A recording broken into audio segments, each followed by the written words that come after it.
జీవితంలో అతి కీలకమైన దశలన్నీ ఇక్కడే పూర్తయినాయి అని చెప్పుకోవచ్చు. డిగ్రీ, పీజీ, బిఎడ్ వృత్తిపరంగా కానీ, పిల్లలు, నాన్న మరణము, చెల్లెళ్ళ పెళ్ళిళ్ళు, అలా ప్రతి విషయంతో ఇక్కడున్న ప్రతి గోడతో నాకు అనుబంధం ఉంది, ప్రతి క్లాస్ రూమ్తో. నేను ఇక్కడికి వచ్చినప్పుడు అంటే ఇప్పుడు అన్నీ తెలుసని కాదు, కానీ అప్పుడు ఇంకా చాలా చాలా తక్కువ విషయాలు తెలుసు. ప్రైమరీ పూర్తి చేయడం టీటీసే, కానీ ప్రైమరీ స్కూల్లో చెప్పడం కూడా నాకు అలవాటు లేదు అసలు. ఇక్కడికి వచ్చిన స్టార్టింగ్ ఈ పిల్లలను, గంగిరెద్దుల పిల్లలను చూస్తే చాలా భయం వేసేది. ఒక్కోసారి వారి వాసనకి వామిటింగ్స్ చేసుకునేదాన్ని స్టార్టింగ్ వచ్చిన 1 year.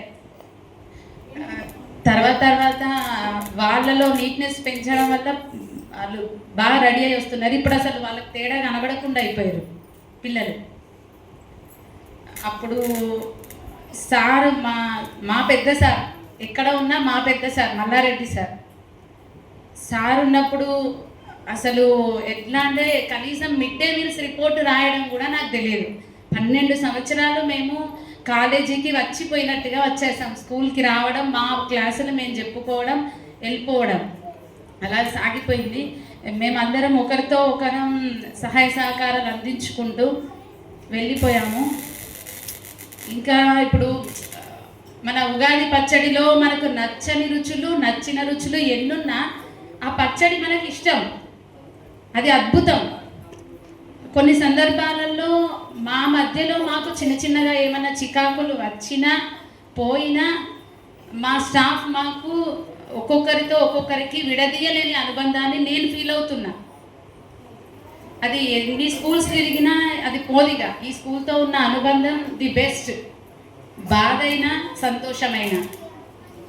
అలా అప్పటి నుంచి చాలామంది సన్మానంతో, రిటైర్మెంట్తో వెళ్ళారు. అశోక్ సార్ కాంప్లెక్స్ హెచ్ఎంగా ఉన్నప్పుడు నేనున్నాను. అశోక్ సార్ కానీ, తర్వాత మల్లయ్య సార్ కానీ, హై స్కూల్ స్టాఫ్, మన స్టాఫ్లో శ్రీధర్ సార్ కానీ, సీన్ సార్ కానీ, గణేష్ సార్, కల్పన మేడం, చంద్రమౌళి సార్, ఇలా చాలామంది మా ముందు వెళ్ళిపోయారు. అసలు ఒక దశలో మాకు ట్రాన్స్ఫర్స్ అవుతాయా అన్న డిప్రెషన్లో కూడా పడిపోయినాం. అట్లా జరిగిపోయింది. కాకపోతే సార్, మా పెద్ద సార్ ఉన్న రోజులు చాలా సంతోషంగా అనిపించింది. సార్ వెళ్ళిన తర్వాత అనుకోని పరిస్థితులలో ఇన్ఛార్జ్ తీసుకోవాల్సి వచ్చింది. కానీ అప్పుడు కూడా రవి సార్ని, సార్ తీసుకోండి సార్ అంటే, మేడం మీరు తీసుకున్నా ఒకటే, నేను తీసుకున్నా ఒకటే, నేను మీకు ఫుల్ సపోర్ట్గా ఉంటా, తీసుకోండి అన్నారు. అలాగే మిగిలిన స్టాఫ్ అందరూ కూడా వాళ్ళ సహాయ సహకారాలు అందించారు. హై స్కూల్ మల్లారెడ్డి సార్ కానీ, కాంప్లెక్స్ మన హెచ్ఎం సార్ సత్యనారాయణ సార్ కానీ ప్రతి విషయంలో వెనకే ఉండి నడిపించారు. నిజం చెప్పాలంటే అప్పటికి అడ్మినిస్ట్రేషన్ రూల్స్ ఒక్కటి కూడా తెలియవని చెప్పొచ్చు. అదే ఇప్పుడు తెలుసు బాగానే కాదు, కానీ అప్పుడు అసలే తెలియదు. ప్రతిదీ ఒకరికి 1-2 సార్లు ఫోన్ చేసుకొని తెలుసుకొని చేయడం జరిగింది. అంతేకాకుండా ఇక్కడ అయేషా మేడం, మా పెద్దక్కయ్య అని చెప్పొచ్చు. ప్రతి విషయంలో, ప్రతి చిన్న విషయంలో కూడా మేడంతో మాట్లాడి నేను నిర్ణయం తీసుకునేదాన్ని. కొన్ని చిన్న వయసులోనే కొన్ని బాధ్యతలు స్వీకరించాల్సి వచ్చింది ఇంటి పరంగా. అలా మేడంతో ప్రతి విషయం డిస్కస్ చేసిన తర్వాతనే నేను ముందడుగు వేసేదాన్ని. అలాగే కాసిం ఉన్నాడు మనకి. కాసిం అంటే సనువుల స్కూల్ అంటేనే కాసిం తర్వాతనే ఇంకొకరు ముందు గుర్తొచ్చేది కాసిం. అలా ఉండేది. ఇక రవి సార్ విషయానికి వస్తే, నేను మా నాన్న, మా సార్ యోగేందర్ సార్ తర్వాత ఎక్కువ సార్లు బండి దగ్గరగా ఉన్నది అంటే సార్ తోటే. సార్ నాకు బ్రదర్ కన్నా ఎక్కువ. సార్ అనేది ఊరికే, నేను బండి పైన స్లోగా వెళ్తున్నా అంటే మీరు ఎక్కిర్రనే మేడం అని, మీ వల్ల స్పీడ్ తగ్గింది అనేవాళ్ళు.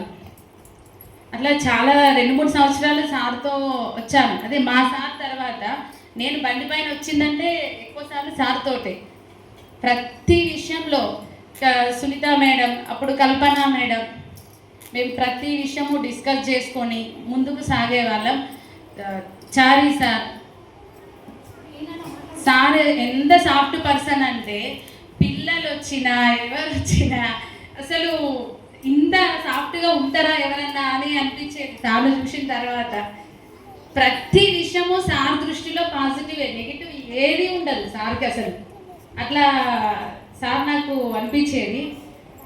తర్వాత ఊరి విషయానికి వస్తే సత్యం, మన ఎస్ఎంసి ఓల్డ్ ఎస్ఎంసి చైర్మన్ సత్యం ప్రతి విషయంలో నాకు హెల్ప్ చేశారు.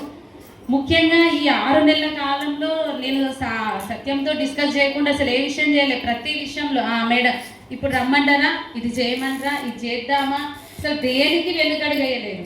ఇంకా ఊరి పెద్దలు చాలామంది ఉన్నారు, పేర్లు గుర్తుకు రాకపోవచ్చు కానీ చాలామంది ఉన్నారు. ప్రతి ఒక్కరు అసలు ఎవరు డిసప్పాయింట్ చేయలేదు, ఎక్కడ వెనుకడుగు వేయలేదు, అన్ని విషయాలలో ముందుండి నడిపించారు. నేనే ట్రాన్స్ఫర్స్ విషయంలో కొంచెం డిప్రెషన్ పడాల్సి వచ్చింది, ఇంకా జరగట్లేదు అని. అందరి తర్వాత మా చిట్టి చెల్లెలు హరిష్మా మేడం గురించి చెప్పనవసరం లేదు. మేము ఎక్కడికి వెళ్ళినా మేడం ఉంటే నేనున్నట్టే, నేనుంటే మేడం ఉన్నట్టే. ఇంకా అంతకన్నా ఎక్కువ ఏ విషయం చెప్పడమే అవసరం లేదు మేడం గురించి. అట్లా వచ్చి 2 సంవత్సరాలైనా అంతగా మాలో కలిసిపోయారు. టెక్నాలజీ పరంగా అయినా, క్లాసుల పరంగా అయినా, ఏదైనా సరే మాకు ముందుండి చెప్తూ, తెలియనివి చెప్తూ, తెలిసినవి చెప్తూ, తెలియనివి నేర్చుకుంటూ కలిసి ఉన్నాం మేమందరం.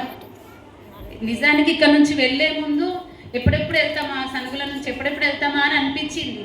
ఇక్కడికి వెళ్ళిన తర్వాత అర్థమైంది అసలు ఏంటంటే సౌజన్య అంటేనే సనుగుల. ఇక్కడ ఉన్న ప్రతి విషయంతో మాకు అనుబంధం ఉంది. అలా గడిచిపోయింది. ఎప్పుడు గడిచిన కాలం అద్భుతం అంటాం కదా, గడిచేటప్పుడు దాని విలువ తెలియదు, గడిచిన తర్వాతనే దేని విలువ ఏంటని తెలుస్తుంది. అంటే ఇప్పుడు వెళ్ళిన స్కూల్ బాగుంది, చాలా బాగుంది.